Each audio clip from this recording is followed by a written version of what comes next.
വിജയകുമാറിനെയൊക്കെ കൊന്ന ആ കേസ് വളച്ചു കെട്ടി പിന്നെ ആസാങ്കാരൻ്റെ ഇടയ്ക്ക് വെച്ച് കിട്ടും. ഇത് എൻ്റെ വളരെ ക്ലോസ് ഉണ്ടായിരുന്നു ഈ വിജയകുമാറെ.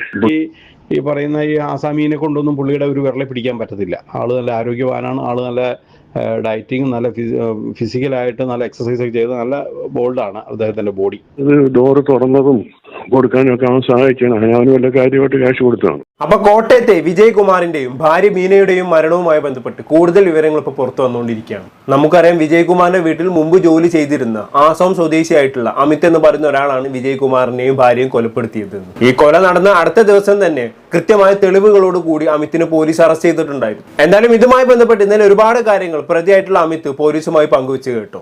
ആദ്യം തന്നെ പ്രതി പെട്ടെന്ന് കുറ്റസമ്മതം നടത്തി എന്നുള്ളതാണ്. ഞാൻ തന്നെയാണ് ഈ കൊല ചെയ്തത് എന്നുള്ള രീതിയിൽ. അതിന്റെ കൂട്ടത്തിൽ പ്രതിയായിട്ടുള്ള അമിത് പറഞ്ഞ മറ്റൊരു കാര്യം എന്താണെന്ന് വെച്ചാൽ, താൻ വിജയകുമാറിനെ മാത്രമായിരുന്നു കൊലപ്പെടുത്താൻ തീരുമാനിച്ചിരുന്നത്. പക്ഷെ വിജയകുമാറിനെ കൊലപ്പെടുത്താൻ നോക്കിയപ്പോ ഭാര്യയായിട്ടുള്ള മീര എഴുന്നേറ്റു. സ്വാഭാവികമായിട്ടും മീരയും കൂടി കൊലപ്പെടുത്തേണ്ടി വന്നു എന്നുള്ളതാണ്. ഇനി എന്തായിരുന്നു വിജയകുമാറിനെ കൊലപ്പെടുത്താനുണ്ടായ കാരണം എന്ന് പോലീസ് ചോദിച്ചപ്പോ അമിത് പറഞ്ഞ കാരണം എന്താണെന്ന് വെച്ചാൽ, ഇയാൾ മുമ്പ് വിജയകുമാറിന്റെ കീഴിൽ ജോലി ചെയ്ത സമയത്ത് ഭാര്യ പെട്ടെന്ന് ഗർഭിണിയായി. സ്വാഭാവികമായിട്ടും കുറച്ച് പണത്തിന് ആവശ്യം വന്നു. അങ്ങനെ മുതലാളിയായിട്ടുള്ള വിജയകുമാറിനെ സമീപിച്ചുകൊണ്ട് താൻ ചെയ്ത ജോലിയുടെ ശമ്പളം മുൻകൂട്ടി തരാൻ വേണ്ടി ആവശ്യപ്പെട്ടു. പക്ഷേ വിജയകുമാർ അതിന് തയ്യാറായില്ല. അങ്ങനെ അമിത് എന്ത് ചെയ്തു? വിജയകുമാറിന് ഫോൺ മോഷ്ടിച്ച് അങ്ങ് കടന്നു കളഞ്ഞു. എന്നിട്ട് ആ ഫോണിൽ നിന്ന് ഗൂഗിൾ പേ ഉപയോഗിച്ച് 2.5 ലക്ഷത്തോളം രൂപ അമിത്തിന്റെ അക്കൗണ്ടിലേക്ക് ട്രാൻസ്ഫർ ചെയ്തു. ഇതിന് ശേഷം നേരെ ആസാമിലേക്ക് മുങ്ങുന്നു. അങ്ങനെ ആസാമിലെത്തി അമിത് ഈ കാര്യം ഭാര്യയോട് പറഞ്ഞപ്പോൾ ഭാര്യ നിങ്ങൾ ചെയ്തത് തെറ്റാണെന്ന് പറയുകയും അമിതിനോട് പണം തിരികെ നൽകാൻ ആവശ്യപ്പെടുകയും ചെയ്തു. അങ്ങനെ അതിനുവേണ്ടി അമിത് ബാങ്കിനെ സമീപിച്ച സമയത്ത് തനിക്കെതിരെ വിജയകുമാർ കേസ് കൊടുത്തിട്ടുണ്ടെന്നും താൽക്കാലികമായി താങ്കളുടെ അക്കൗണ്ട് ഫ്രീസ് ചെയ്യപ്പെട്ടിട്ടുണ്ടെന്ന വിവരം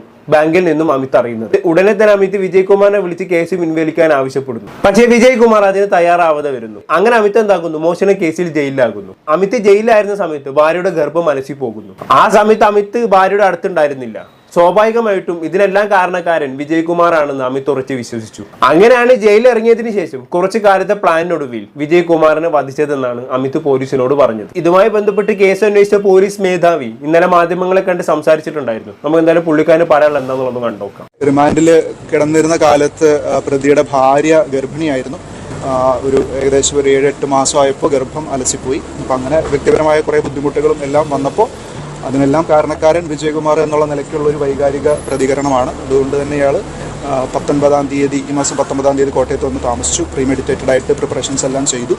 അങ്ങനെയാണ് ക്രൂരമായ കൊലപാതകം നടത്തിയത്. ഓക്കെ, ഇത്രയുമാണ് പോലീസിൽ നിന്നും ഇതുവരെ ലഭ്യമായിട്ടുള്ള വിവരങ്ങൾ എന്ന് പറയുന്നത്. പക്ഷേ ഈ വാർത്ത കേട്ട പലർക്കും അമിത് തന്നെയാണ് വിജയകുമാറിനെ കൊന്നത് എന്ന് വിശ്വസിക്കാനായിട്ടില്ല എന്നുള്ളതാണ്. പലരും പറയുന്നത് ഇതിന് പിന്നിൽ മറ്റാരൊക്കെയോ ഉണ്ട് എന്നുള്ളതാണ്. ഒരു തരത്തിൽ അങ്ങനെ ചിന്തിച്ചാലും നമുക്ക് കുറ്റം പറയാനാവില്ല. കാരണം വിജയകുമാർ എന്ന് പറയുന്നത് വലിയൊരു ബിസിനസ് മാഗ്നറ്റ് ആണ്. നല്ല കൊടികെട്ടി ക്യാഷും ഉണ്ട്. സ്വാഭാവികമായിട്ടും ഇങ്ങനെ ഒരു ബിസിനസ് മാഗ്നറ്റിന് അതിൻ്റെതായ ശത്രുക്കളും ഉണ്ടാകും അല്ലെ? അപ്പൊ അങ്ങനെ പുള്ളിക്കാരന്റെ ശത്രുക്കൾ വല്ലതും ഈ പറയുന്ന അമിതിനെ വെച്ച് കളിച്ചതാണോ എന്ന് ചിന്തിച്ചാലും നമുക്ക് കുറ്റം പറയാനാവില്ല അല്ലെ? മാത്രവുമല്ല, ഈ വിജയകുമാറിന്റെ മകൻ 2017 മരണപ്പെട്ടിട്ടുണ്ടായിരുന്നു. അതെങ്ങനെയാണ് മരിച്ചതെന്ന് പലർക്കും അറിയുമല്ലോ. റെയിൽവേ ട്രാക്കിൽ ഡെഡ് ബോഡി ഉപേക്ഷിക്കപ്പെട്ട നിലയിലായിരുന്നു കണ്ടെത്തിയിരുന്നത്. ശരീരം ആ സകലം ബ്ലേഡ് കൊണ്ട് മുറിച്ചിട്ടുണ്ടായിരുന്നു. അതുകൂടാതെ വിജയകുമാറിന്റെ മകന്റെ ഡെഡ് ബോഡി കണ്ടെത്തിയ സ്പോട്ടിൽ നിന്നും ഏകദേശം 200 മീറ്റർ വിട്ട് വിജയകുമാറിന്റെ മകന്റെ കാറ് കണ്ടെത്തിയിട്ടുണ്ടായിരുന്നു. അതിൽ രക്തം തളം കെട്ടി നിന്നിട്ടുണ്ടായിരുന്നു. എന്തായാലും അന്ന് കേസ് അന്വേഷിച്ച പോലീസ് ഇത് ആത്മഹത്യ ചെയ്തതാണെന്ന് പറഞ്ഞ് കേസ് ക്ലോസ് ചെയ്തു. പക്ഷേ വിജയകുമാർ ഉറപ്പുണ്ടായിരുന്നു ഇത് ആത്മഹത്യയല്ല, കൊലപാതകമാണ് എന്ന്. അങ്ങനെ വിജയകുമാർ എന്താക്കി? ഇതിനു വേണ്ടി കോടതിയിൽ കയറിറങ്ങാൻ തുടങ്ങി. കേസ് ഒരുപാട് വാദിച്ചു.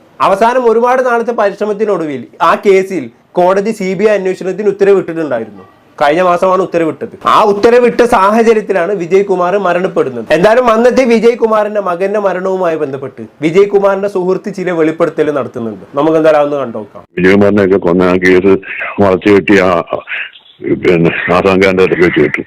ഇത് എൻ്റെ വളരെ ക്ലോസ് ഉണ്ടായിരുന്നു ഈ വിജയകുമാറെ. പുള്ളിയുടെ മകൻ മരിച്ച് കഴിഞ്ഞിട്ട് 15 എന്നെ കാണുമ്പോഴെല്ലാം പുള്ളിയുടെ കാര്യം പറയായിരുന്നു. ഇത് ബാംഗ്ലൂരുള്ള ഒരു ടീമാണ് അതിനെ കൊന്നത്. പുള്ളിക്ക് ബാംഗ്ലൂർ പ്രോപ്പർട്ടി ഉണ്ടായിരുന്നു. അത് ചുടുവിൽ അടിച്ചെടുത്തവരുണ്ട്. കർണാടകയിലെ വിജയകുമാറിന് അവിടെ പ്രോപ്പർട്ടി ഉണ്ടായിരുന്നു മൈസൂരിൽ. അപ്പൊ അതിന്റെ എന്തോ ഇഷ്യൂലാണ് മകനെ കൊന്നത്. എന്നുവെച്ചാൽ ആ മകന് ഒരു കുഴപ്പമില്ല. പുള്ളി നല്ല ഇമൻസ്ലി റിച്ച് ആണ്. ഇൻഫോ പാർക്കിലൊക്കെ പുള്ളിക്ക് പ്രോപ്പർട്ടി ഉണ്ട്. ഈ മകൻ അത് നോക്കിക്കൊടുക്കണം. മകൻ ബിടെക്കാരനാ. ഒരു കുഴപ്പമില്ല. മരിക്കുന്നതിന് അന്ന് വൈകിട്ട് അമ്മയെ ഫോൺ ചെയ്തിട്ട് വെളിയിൽ നിന്ന് ഫുഡ് വാങ്ങിക്കണമെന്ന് വിളിച്ച് ചോദിച്ചതാ. ആ മനുഷ്യൻ എങ്ങനെ അവിടെ കിടക്കുന്നത്? അതുപോലെ മെയിൻ റോഡിൽ MC റോഡിൽ വണ്ടി കിടക്കുന്നു. അവിടെ നിന്ന് 240 മീറ്റർ അകലെ ഈ കഴുത്തും മുറിച്ചിട്ട് നടന്നു പോവോ? പോകത്തില്ല. അത് പുള്ളിക്ക് ഭയങ്കര ഡൗട്ടായിട്ട് പുള്ളി അതിന്റെ പുറകെ ഓടി. പിന്നെ അതിന്റെ ആസഫിന്റെ പഴയ പ്രോസിക്യൂഷൻ പുള്ളി ആ കേസൊക്കെ നടത്തിയത്. അങ്ങനെ 2 മാസം മുമ്പ് പിന്നെ CBIയുടെ അന്വേഷണ ഹൈക്കോടതി ഉത്തരവിട്ടു.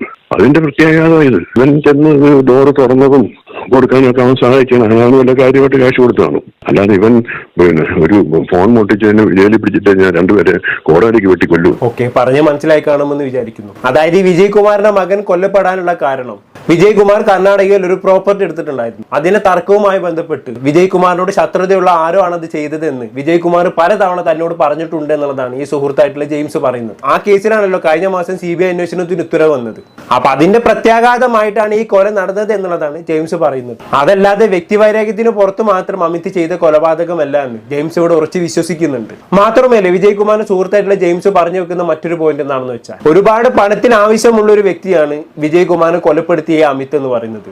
പക്ഷേ വിജയ് കുമാറിനെ കൊല്ലുന്ന ദിവസം വിജയ് കുമാറിന്റെ വീട്ടിൽ നിന്നും ഒരു സാധനം പോലും മോഷണം പോയിട്ടില്ല. ഒരുപക്ഷെ അമിത് സ്വന്തം ഇഷ്ടപ്രകാരം ചെയ്യുന്ന ഒരു കൊലപാതകമായിരുന്നു അതെങ്കിൽ അവിടുന്ന് എന്തെങ്കിലുമൊക്കെ എടുത്തു കൊണ്ടുപോകണമായിരുന്നു. പക്ഷെ ഒന്നും എടുത്തിട്ടില്ല. അതിൽ നിന്ന് തന്നെ മനസ്സിലാക്കാൻ പറ്റും ആരും ഇതിന് പിന്നിലുണ്ട് എന്നുള്ളത്. എന്തായാലും ജെയിംസ് അതിനെ കുറിച്ച് പറയുന്ന ഭാഗം ഒന്ന് കേട്ടോക്കാം. ഡോറ് തുറന്നതും കൊടുക്കാനൊക്കെ അവൻ സഹായിക്കണം. അയാൾ വല്ല കാര്യമായിട്ട് കാശ് കൊടുത്തു കാണും. അല്ലാതെ ഇവൻ പിന്നെ ഒരു ഫോൺ പൊട്ടിച്ചതിന് ജയിലിൽ പിടിച്ചിട്ട് കഴിഞ്ഞാൽ 2 പേരെ കോടാലിക്ക് വെട്ടിക്കൊല്ലു. അത് മാത്രമല്ല, അവനെ സംബന്ധിച്ചിടത്തോളം അവന് കാശിന് ആവശ്യമുള്ളവനാണ്. ഒരു മോഷണ ടെൻഡൻസി ഉള്ളവനാണെന്നുണ്ടെങ്കിൽ അവൻ തീർച്ചയായിട്ടും അങ്ങനെയാണെന്നുണ്ടെങ്കിൽ അങ്ങനെ ഒരു കൃത്യം നിർവഹിച്ചിട്ട് അവിടുന്ന് വരവിടിപ്പുള്ള സാധനങ്ങളെല്ലാം മോട്ടിച്ചിട്ട് പോകുന്നത്. പുള്ളിയുടെ ഭാര്യയുടെ ഡോക്ടർ മീരയുടെ ബോഡിയിൽ ഒരു മിനിമം 50 പവനെങ്കിലും കാണും. പിന്നെ വിജയകുമാറിന്റെ ദേഹത്തും കാണും. പിന്നെ ആ വീട്ടിൽ എവിടെയൊക്കെ പൈസ ഇരിക്കുന്നതെല്ലാം ഇവനറിയാം. അവൻ ഒരു ഗ്രാം സ്വർണ്ണം പോലും അവൻ എടുത്തിട്ടില്ല. അവരൊന്നും ഡയറക്റ്റ് ചെയ്യത്തില്ല. അവർ 10 പേര് മറിഞ്ഞായിരിക്കും ഇവനെ ജയിലിൽ നിന്ന് ഇറക്കിയതും പിന്നെ ഇവനെ കൊണ്ട് ചെയ്യിച്ചതും DVR എടുപ്പിച്ചതും എല്ലാം അവസാനം തെളിയത്തില്ല. ഇവിടെ തന്നെ SP ആദ്യത്തെ ദിവസം പറഞ്ഞല്ലോ, ആസാംകാരനെ ഞങ്ങൾക്ക് സംശയം. നമുക്കൊരു പട്ടിയെ പോലും കൊല്ലാൻ പറ്റും ഒരു കോടാലി കൊണ്ട്. ഇത് കോടാലി കൊണ്ട് 2 പേര്. അതുകൊണ്ട് പുള്ളി പുള്ളിയുടെ ആരോഗ്യമുള്ള ഒരു മനുഷ്യനെ എങ്ങനെ ഈ 5 അടി പൊക്കമുള്ളവൻ പിന്നെ നെഞ്ചത്ത് കയറി ഇരുന്നിട്ട് കോടാലി കൊണ്ട് വെട്ടിക്കൊല്ലുന്നത് എങ്ങനെ? അയാൾ എയർഫോഴ്സ് ഉദ്യോഗസ്ഥനാണെന്ന് പറയുന്നത്. എന്നാലും അയാൾ ഫിസിക്കലി ഫിറ്റ് ആണ്. അത് മാത്രമല്ല ഫിസിക്കലി ഫിറ്റ് ആണ്. പിന്നെ ഇദ്ദേഹത്തിനെ സംബന്ധിച്ചോളം ഇത്രയും ഒരു ഇമ്മൻസ്ലി റിച്ച് ആയിട്ടുള്ള ഒരു മനുഷ്യന്റെ വീട്ടിൽ തീർച്ചയായിട്ടും, പ്രത്യേകിച്ച് മകന്റെ ഈ സാഹചര്യമൊക്കെ നിലനിൽക്കുന്ന സാഹചര്യത്തിൽ സ്വയരക്ഷയ്ക്ക് വേണ്ടി എന്തെങ്കിലുമൊക്കെ സംവിധാനം അദ്ദേഹം കാണുകയും അദ്ദേഹം വളരെയേറെ വിജിലന്റ് ആയിരിക്കുകയും ചെയ്യും ഇത്തരത്തിലുള്ള സ്ഥിതിക്ക്.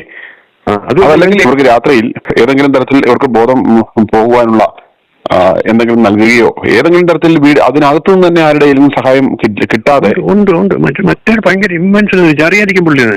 ഓക്കെ, ഇവിടെ അമിത്തിന് ഒറ്റയ്ക്ക് ഇങ്ങനെ ഒരു കൊലപാതകം നടത്താൻ പറ്റില്ല എന്ന് തന്നെയാണ് ഇവിടെ ജെയിംസ് പറഞ്ഞു വെക്കുന്നത് അല്ലേ. കാരണം നല്ല തടിയും തണ്ടുമുള്ള വ്യക്തിയാണ് വിജയ് കുമാർ എന്ന് പറയുന്നത്. അമിത്തിനെ പോലുള്ള ഒരാൾക്ക് ഒറ്റയ്ക്കൊന്നും വിജയ് കുമാറിനെ കീഴ്പ്പെടുത്താനാവില്ല. സ്വാഭാവികമായിട്ടും പുറത്തു നിന്നും എന്തെങ്കിലും സഹായം ലഭിച്ചിരിക്കണം. പിന്നെ ഇവിടെ പറഞ്ഞു വെച്ച മറ്റൊരു പോയിന്റ് എന്ന് പറയുന്നത്, ഒരുപാട് ബിസിനസ്സിൽ ശത്രുക്കളുള്ള ഒരു വ്യക്തിയാണ് വിജയ് കുമാർ. സ്വാഭാവികമായിട്ടും സ്വയരക്ഷ എന്നോണം എപ്പോഴും എന്തെങ്കിലും ഒരു വെപ്പൺ കൂടെ കരുതും അല്ലെ. അങ്ങനെയുള്ള ഒരാൾ അമിത് വെറും ഒരു കോടാലി കൊണ്ട് കീഴ്പ്പെടുത്തി എന്നൊക്കെ പറയുമ്പോൾ വിശ്വസിക്കാൻ കുറച്ച് ബുദ്ധിമുട്ടുണ്ട്. അപ്പൊ ചുരുക്കി പറഞ്ഞാൽ വിജയ് കുമാർ കൊല്ലപ്പെടുന്ന സമയത്ത് അമിത്തിനെ കൂടാതെ തന്നെ ആ വീട്ടിൽ മറ്റാരൊക്കെ ഉണ്ടായിരുന്നു എന്ന് തന്നെയാണ് ഇവിടെ ജെയിംസ് പറഞ്ഞു വെക്കുന്നത്. അങ്ങനെ സംശയിച്ചാൽ നമുക്ക് കുറ്റം പറയാൻ പറ്റില്ല അല്ലെ. എന്തായാലും എന്തൊക്കെയോ ദുരൂഹതകൾ എവിടേക്കോ ഒളിഞ്ഞു കിടക്കുന്നത് പോലെ. ഇനി വിജയ് കുമാർ എങ്ങനെ ഈ കാണുന്ന നിലയിൽ വലിയ പണക്കാരനായി മാറിയെന്ന് ജോർജ് എന്ന് പറയുന്ന മറ്റൊരു വിജയ് കുമാറിന്റെ സുഹൃത്ത് വെളിപ്പെടുത്തുന്നുണ്ട്. വിജയ് കുമാറും ജോർജും ഗൾഫിൽ ഒരുമിച്ച് ജോലി ചെയ്തവരാണ്. ശരിക്കും പറഞ്ഞാൽ വിജയ് കുമാർ ഗൾഫിൽ വന്നിട്ടാണ് പണക്കാരനാവുന്നത്. എങ്ങനെയാണ് പണക്കാരനായതെന്ന് ജോർജ് പറയുന്നതെന്ന് കേട്ടോക്കാം.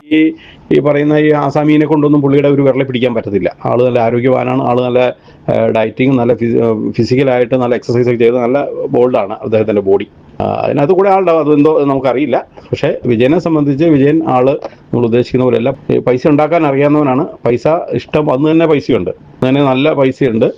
അങ്ങോട്ട് ഉണ്ടാക്കിയ പൈസയാണ്. എൻ്റെ ഒരു 2008 വരെ അവിടെ ഉണ്ട് എനിക്കറിയാം. പുള്ളി ആദ്യം അവിടെ ഒരു കമ്പനിയിൽ ചെറിയ ജോലിക്ക് വന്നതാണ്. അവിടെ നിന്നുകൊണ്ട് ആ വാർ ടൈമിലാണ് പുള്ളി അവിടെ ജോലി ചെയ്തുകൊണ്ട് മറ്റ് ബിസിനസ് ചെയ്ത് ആ വാർ ടൈമിൽ ചില 2-3 സ്പെഷ്യലൈസ് അവിടെ ബാൻഡായിട്ട് 2-3 സാധനങ്ങൾ വിറ്റാണ് പുള്ളി പൈസ ഉണ്ടാക്കിയത്. അതായത് ബീഡി, സിഗരറ്റ്, തമ്പാക്കു അങ്ങനെയുള്ള സാധനങ്ങൾ ഈ പട്ടാളക്കാർക്ക് സപ്ലൈ ചെയ്ത് ബീഡിയിലാണ് പുള്ളി അവിടെ നിന്ന് കാശ് കയറിപ്പോകുന്നത്. അത്രമാത്രം ബീഡി കച്ചവടവും ബീഡി സിഗരറ്റൊക്കെ. ഓക്കെ, അപ്പൊ സൗദിയിൽ ചെന്ന് ഇല്ലീഗൽ ആയിട്ടുള്ള ബിസിനസ് നടത്തിയിട്ടാണ് ഈ കാണുന്ന നിലയിൽ വിജയ് കുമാർ എത്തിയത് എന്നുള്ളതാണ് ഇവിടെ ജോർജ് പറഞ്ഞു വെക്കുന്നത് അല്ലേ. സ്വാഭാവികമായിട്ടും അങ്ങനെ ഒരാളെ സംബന്ധിച്ചിടത്തോളം ശത്രുക്കളുടെ എണ്ണവും കൂടുതലായിരിക്കും. എന്തായാലും അമിത് ഒറ്റയ്ക്കല്ല ഈ കൊലപാതകത്തിന് പിന്നിൽ എന്ന് തന്നെയാണ് വിജയ് കുമാറുമായി ബന്ധപ്പെട്ടുള്ള ആളുകളെ കുറിച്ച് വിശ്വസിക്കുന്നത്. അങ്ങനെ നോക്കുമ്പോൾ ഈ കേസുമായി ബന്ധപ്പെട്ട് ഇനിയും ഒരുപാട് കാര്യങ്ങൾ കണ്ടെത്തേണ്ടിയിരിക്കുന്നു. ചുരുക്കി പറഞ്ഞാൽ വെറും ഒരു അമിത്തിനെ അറസ്റ്റ് ചെയ്തതുകൊണ്ട് മാത്രം ഈ കേസ് ക്ലോസ് ആയില്ല എന്നർത്ഥം. എന്തായാലും ഇതിന് പിന്നിൽ കളിച്ചത് ആരായാലും അവരേക്ക് പുറത്തു കൊണ്ടുവരാൻ പോലീസിന് സാധിക്കട്ടെ അല്ലേ. സത്യം എന്നാലും മറന്നു നോക്കി പുറത്ത് പുറത്തു വരട്ടെ. നമുക്ക് കാത്തിരുന്ന് കാണാം. എന്താണെന്നൊക്കെ കേട്ടിട്ട് നിങ്ങൾക്ക് തോന്നുന്നത് താഴെ കമന്റ് ബോക്സിൽ രേഖപ്പെടുത്തുമല്ലോ. പുറത്തൊരു ടോപ്പിക്കുമായി വീണ്ടും കാണാം.